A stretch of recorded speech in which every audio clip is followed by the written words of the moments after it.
G'day, welcome to A Very Tall Man, the podcast. Now, here's a question for you. What could you put on a book cover, that's words, not a picture, that would upset a lot of people, especially if your book was about the end times? Now, I think you need to write it in such a way that regardless of whether you believed in the mark of the beast or didn't, you'd smile at the mention of 666. Well, I think Ashley Church has done that. And the title of his book, Prophecies Shock. Well, it's all good so far. But the subtitle yells at you and it says, everything we thought we knew about the last days is wrong. G'day, Ashley. G'day, Gary. Are you still happy with the title or do we need to have a chat? Well, it's funny you should say that because so the title itself, the working title of the book was originally Daniel Decoded, and that's because when I was originally writing it, it was primarily focused on Daniel, but I changed that to Prophecy Shock when it was obvious it was going to be broader. But with regard to that byline, yeah, you're quite right, it is quite controversial. The original working title, though, was even more direct. It was Everything You Thought About the Last Days Was Wrong rather than We. And the reason I changed it was because over the 40 plus years that I've been a Christian, about half of that time, I actually believed in most of the things that I take to task in the book. I was very much a believer in some of the stuff that I examine. And so it's absolutely accurate to say we, because it included me as well. So yeah, I'm still pretty happy with that. Before we sort of rip into it, can we draw a line in the sand and get from you, what are the main views around the last days? Because there seems to be a few of them. Well, it's actually a fascinating topic. So there'll be some of your listeners who are very familiar with Bible prophecy and they'll know exactly what I'm about to go through. There'll be others that don't know it as well, for whom this will be probably insightful and instructional. So prophecy interpretation's been around for as long as Christianity's existed. In fact, if you go back into Judaism, it's existed for 3,500 years, and it exists on both sides of both of those faiths. And there are hundreds of different interpretations that people apply to trying to understand what the scriptures in both the Old and the New Testament meant. But those hundreds of interpretations can broadly be narrowed down to about four. And those four are something called premillennialism, which is what most of your listeners probably will adhere to, certainly most evangelical Christians. And that's this idea that there are a range of things that are still to happen, after which Christ will return, after which there'll be a 1,000 year period of his domain over the planet, after which it all gets wiped away and replaced with a new heaven and a new earth. There's a slight variation of that called postmillennialism, and the only difference between premillennialism and postmillennialism is that postmillennialists believe that we're actually in that 1,000-year period now, and we've been going through it for some time. There's something called historicism, which is the idea that most of the stuff's already played out in history, and when they say history, they mean quite some way back. In fact, there's an extreme form of historicism called preterism that says it all happened in the first century. And then the last group's amillennialism, and that's primarily the Orthodox Church and the Catholic Church, and those are people who believe that all of this stuff in the Bible is basically just symbolic and it's all been playing out and we shouldn't take it literally. So there's a lot of different views, there's a lot of confusion, but the key that comes out of that, Gary, is if there are so many different views, they can't all be correct. So who's right? I have been sort of thinking a lot about this over the last couple of weeks since I've been reading your book and trying to figure out how I ended up believing what I thought I believed. Yeah. I put it that way. Yeah. And I thought, okay, was it because I listened to Chuck Missler? Okay, that makes sense. Or was it David Jeremiah? Or was it what Billy Graham said? All of a sudden, to my absolute shame, I realised that I had read Daniel and Revelation and I just didn't get it, like times and a half times, like this, that, and the next thing. I had no idea. So if Chuck Missler says it, because he's brainy, he must be right. Yep. Please tell me I'm the same as everybody else. Well, you are the same as everybody else. And in fact, it precedes all of those guys. They're all actually symptomatic of what's happened over the last 50 or 60 years rather than the cause of it. They all feed back into a guy by the name of Hal Lindsey, who's actually still alive. And he wrote a book in the 70s called The Late Great Planet Earth.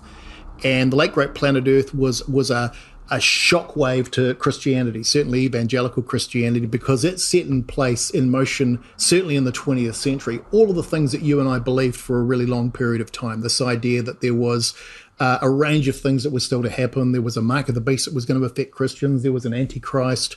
There was a tribulation of Christians coming. All of these various different things and so many more beliefs that came directly out of his book, which I read. I remember it was not long after I became a Christian that I actually first read it, and I remember being fascinated and enthralled by it, and totally convinced that he was correct. For 20 odd years. All of those people you've mentioned, Chuck Missler was a personal favourite of mine, somebody I had an enormous amount of respect for, are very much in that camp. And if you wanted to go back earlier, about 1830, I think I've got my dates correct, there was a guy by the name of Darby, who was with Plymouth Brethren. And he introduced something called dispensationalism, which was kind of underpinned all of this stuff. And it was the idea, prior to Darby, there had been an enormous amount of anti-Semitism taking place within prophecy, which basically said the Jews weren't relevant at all. It was all about Christians. Darby came along and said, actually, no, it's not just about Christians. It's also about the Jews, but they're separate. So Bible prophecy for the Christians and Bible prophecy for the Jews is a separate thing. And so he tried to put the Jewish people back on track within the entirety of prophecy. The problem with what he did, and it was inadvertent, was that people then took that basically as license to say, well, it's still mostly about Christians, and that kind of formed the environment in which we operate now. So it happened by accident, but it's very much the mainstream in terms of what most people now believe. Talking about the Jewish thing for a second, I can remember when there was a lot of talk about the formation of the state of Israel, and then there was that war in 1967 where they took over Jerusalem, and all of a sudden it's like, hang on a second, this is it, we are now in the last days. And this is terrible. I'm not too sure whether I should admit to this, but there were a lot of us around in those middle 70s who wanted to get married in a hurry so that we could have sex before the second coming. Isn't that terrible? I'm ashamed to even share that. Well, it's interesting though, because the premise of it, putting aside the verse, but the premise of what you're saying is that we've believed for a really long time in something called imminency or immediacy, and it's this idea that Christ could return at any moment, and that's actually valid. That's completely scriptural. My book doesn't change that at all. So anybody who has believed for the last 60 or 70 years since Hal Lindsey's book that Christ could return at any time, that still remains the case, and Scripture is very clear that that's actually what is going to happen. The difference in what I write about is in the order in which that takes place and how much of it's already been fulfilled versus how much of it's still future. And the argument is, are we waiting for these things to happen, or has most of it already taken place? And my argument's very clearly that most of what I call the time-defined prophecies, and this is really important, there are prophecies in Daniel and Revelation that have got specific numbers on them. I refer to them in the book as time-defined prophecies. Those have all been completely fulfilled. So there's a whole lot of stuff still to come, but the time-defined stuff, by the way, the time-defined stuff is things like time to times and half a time, the 1290 days, the 1260 days, the 42 months, the 2300 evenings and mornings. Anybody who knows the stuff will be familiar with those terms. All of that's already happened. All of it's already been fulfilled. So then all of a sudden we come down to 1948, the formation of the State of Israel, and 1967 when they regathered Jerusalem.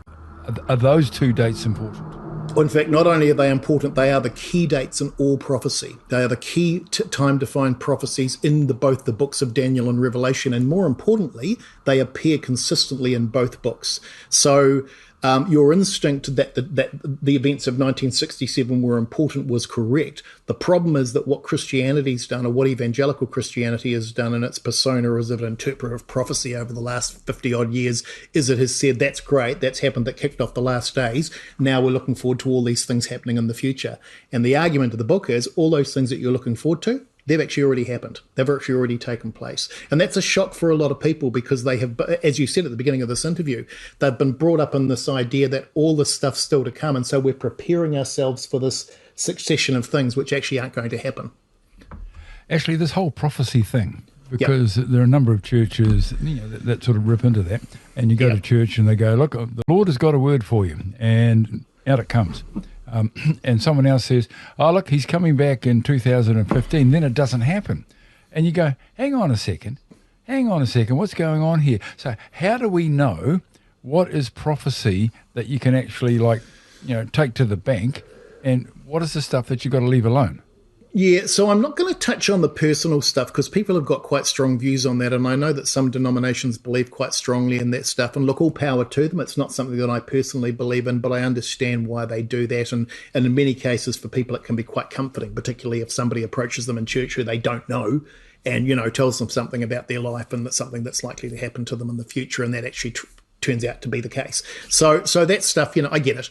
But that's when I talk about prophecy, I'm referring to the stuff that God himself wrote in the guise of individual writers. So if you look at the Old and the New Testament, you've got 39 books in the Old Testament and 27 in the New, of whom a substantial number were prophets. They were people who were writing books that were about what God was telling them or showing them in visions was going to happen in the future.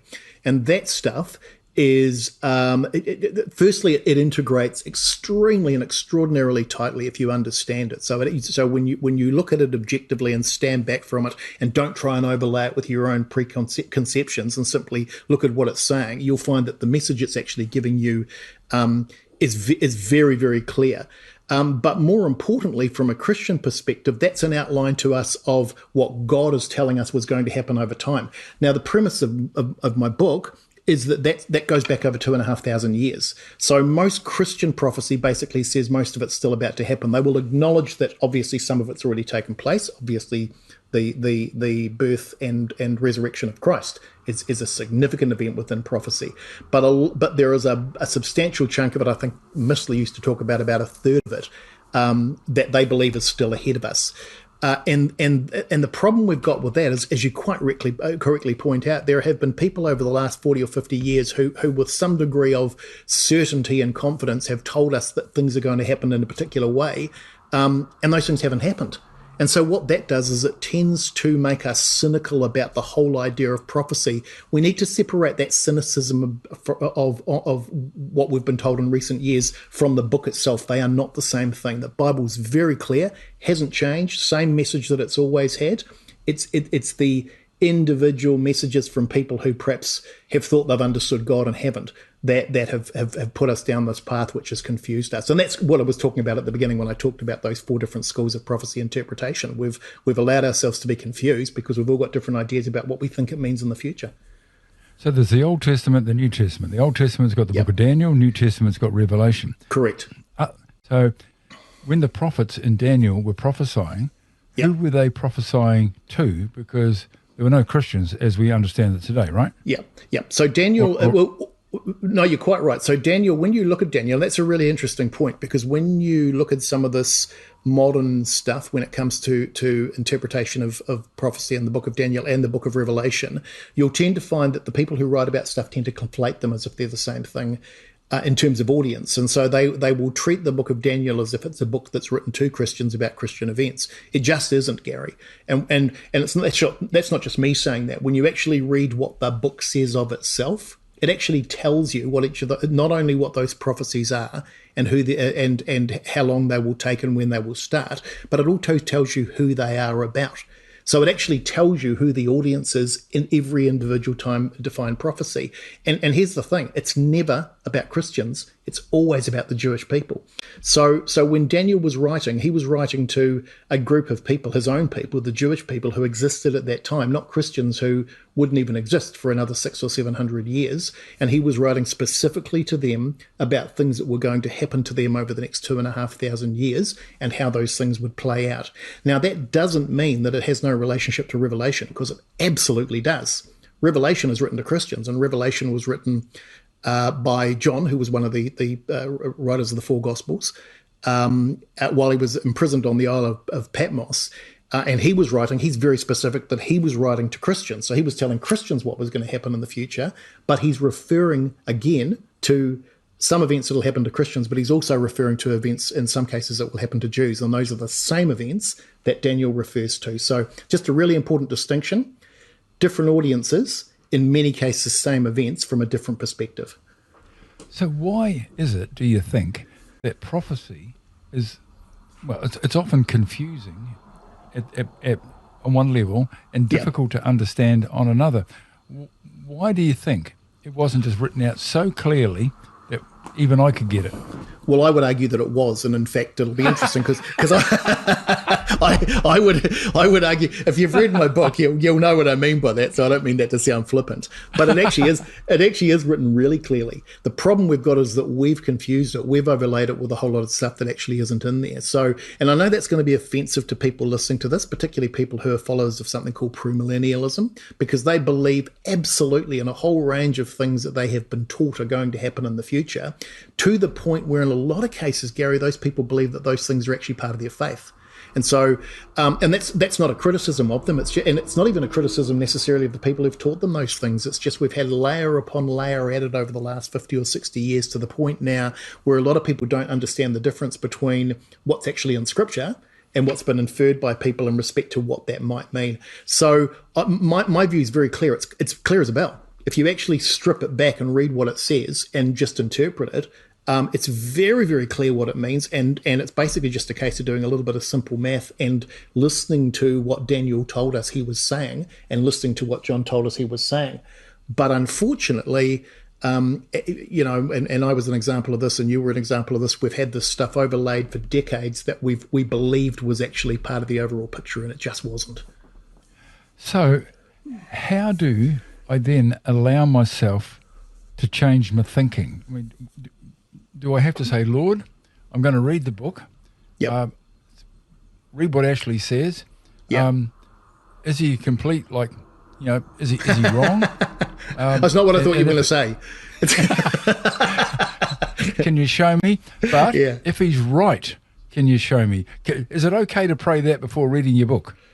In fact, I think toward the end, from memory, it actually says exactly that. It said there's a chapter right toward the end, and it says, "How can I know that this is true?" And that's the exact advice I give. I say, "Don't believe me. Put it to God.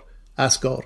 And that's exactly what people should do. I think there's two levels to it, though. I've had some in the 6 weeks or so that this has been out, Gary. The feedback's been stunning and overwhelming from people. You know, people saying to me, "This has completely changed my view of prophecy. I now understand it differently to the last 20 or 30 years of my faith."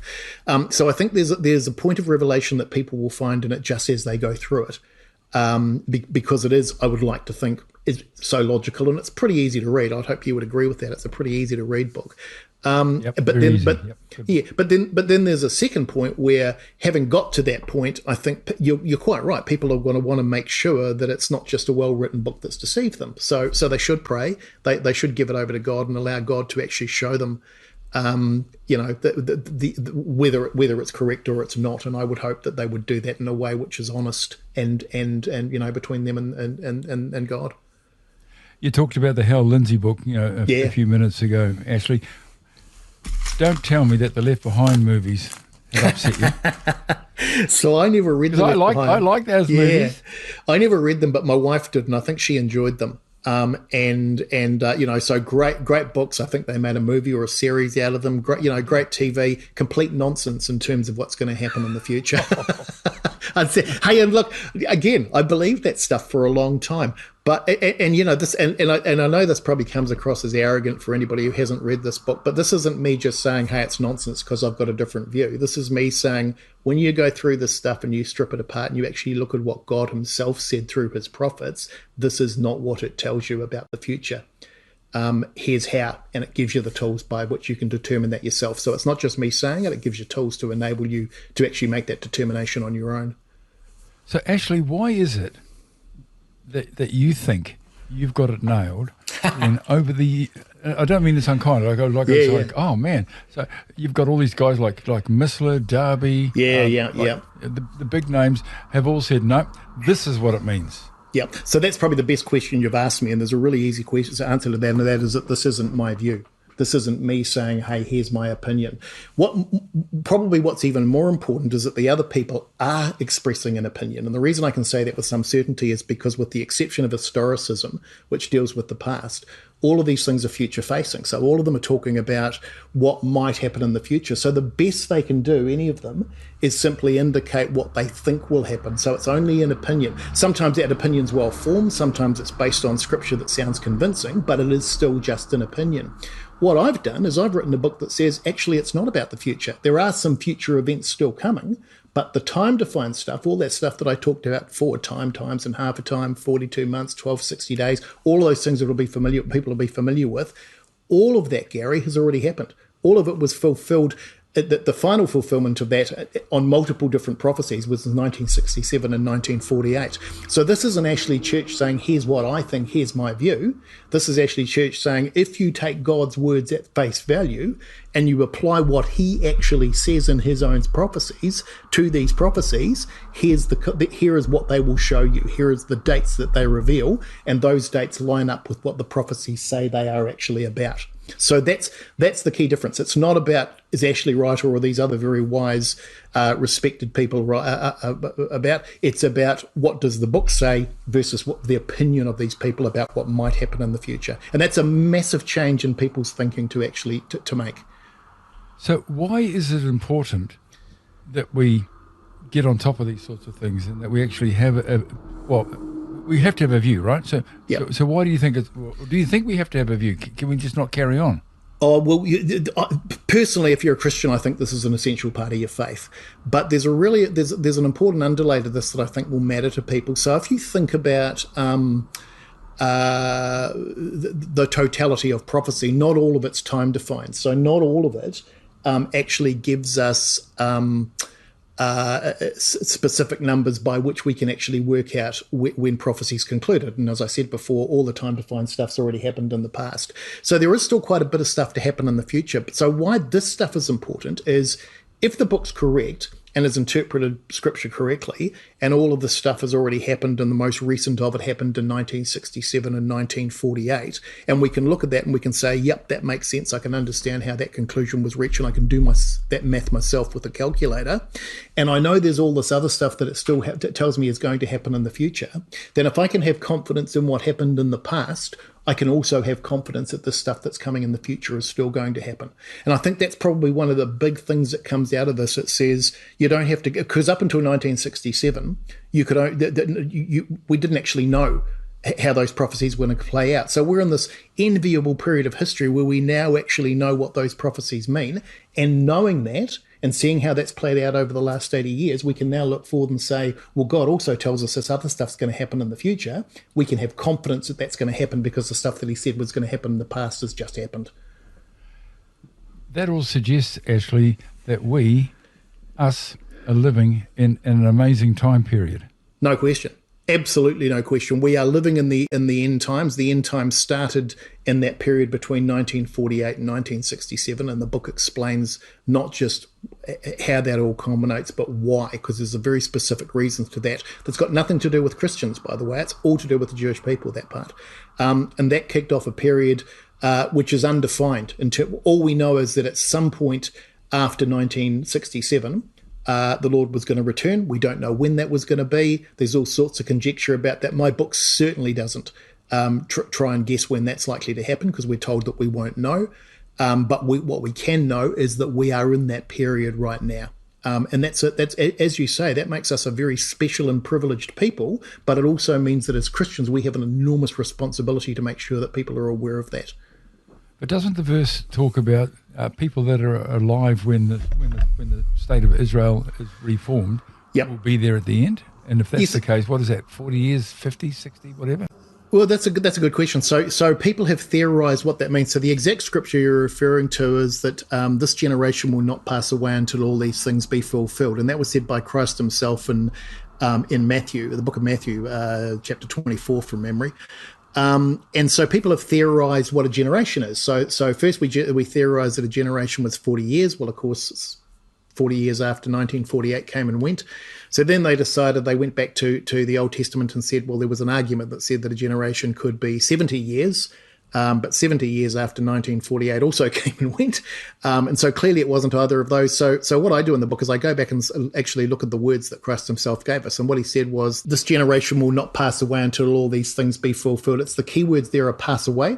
What does pass away mean, Gary? What does pass away mean to most people? It means die. Dead. Pass away means die. Yeah. Yep. So if you think about what he was actually telling us, he was saying that this generation of Jews, in other words, the people who were witness to what happened in 1948, who actually saw it, will not pass away, will not all die until all these things be fulfilled. So what that means is that a baby, because it doesn't have to be an adult, a baby, a Jew who was born in May 1948, will still be alive when the Lord returns. Now, that could be tomorrow. It could be. In fact, it's interesting because I do a little mental exercise in the book where I talk about how long that could potentially be. And there was a French woman who lived till the age of 122. She's the oldest recording person who's ever lived. She wasn't Jewish. The reason I use that analogy is just to show how long somebody could potentially have lived.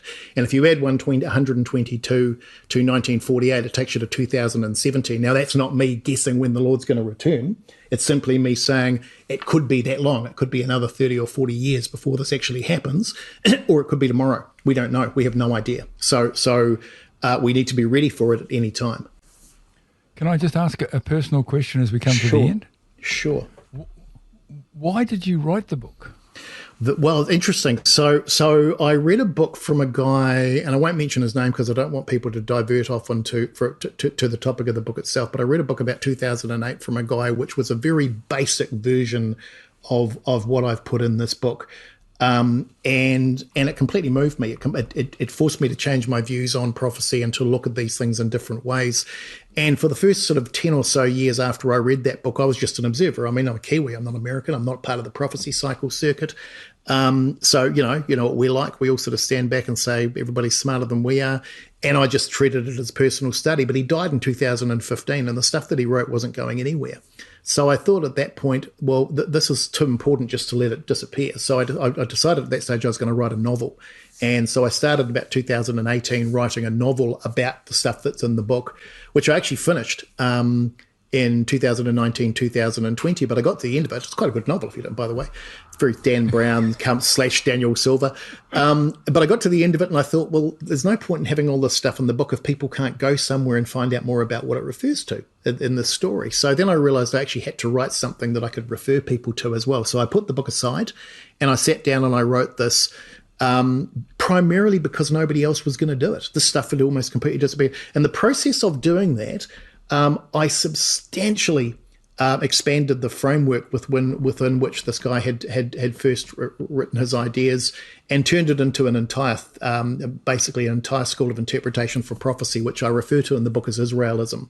So it's a name I've given it purely because I needed to call it something, because it's not those other things. It's not premillennialism. It's not postmillennialism, but it's a complete framework, which you would have seen in the book, Gary, which outlines exactly how this thing works, what the rules of it are. And by the time I'd finished, and to be fair, when I finished, I ended up with quite a different book to the one I thought I was going to write. When I started in 2020 and finished in 2026, over that 5 or 6 year period, it just expanded and expanded and expanded to the point where what I've ended up with is something much more substantial, much more meaningful, and I hope will be much more useful to people who actually read it. Now, I know I said that was the last question, but I've got one more. Yeah, sure. Have you lost any friends? Because you've written No. So I'm not a retiring wallflower, as you'll know. As my dad would say, you said a mouthful there, kid. Yeah. So I'm pretty clear on my views on lots of things, and most people who know me know that. But surprisingly, not over this. In fact, if anything, the response to it, as I said before, has been really gratifying, because people I didn't know have bought this thing and they've made a point of contacting me directly and saying, hey, look, I've read this. I read it. I came to it with a particular perspective. It has completely changed my view on how prophecy works. So I've actually gained friends, I guess, rather than lost anybody. Early days. Well, the book is 500 pages, and many of those pages will force you to consider your beliefs, maybe even forcing you to ask, why do I believe what I believe about the last days? The book is called Prophecy Shock. Ashley, thank you for chatting on Very Tall Man, the podcast. You're very welcome, Gary. Thanks for your time today. The book is Prophecy Shock by Ashley Church. It's 500 pages, which they say is way too long for a book these days. But you know what? Each page makes you think. Now, if you read it, be careful. You might change your mind. And then no one will ask you to come over for dinner. And you'll take your copy you left behind and burn it.